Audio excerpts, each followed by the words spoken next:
স্বামী শিষ্য সংবাদ রোজ ধীরে ধীরে পড়বে। কেন ধীরে পড়বে?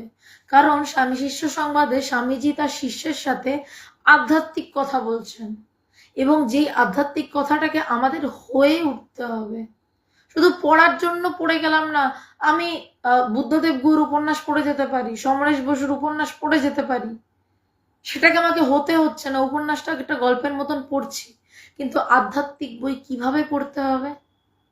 এক একটা লাইন নিয়ে আমাকে ভাবতে হবে, এক একটা লাইন নিয়ে আমাকে চিন্তা করতে হবে, এক একটা লাইন নিয়ে আমাকে ধ্যান করতে হবে, এক একটা লাইন আমাকে হয়ে উঠতে হবে।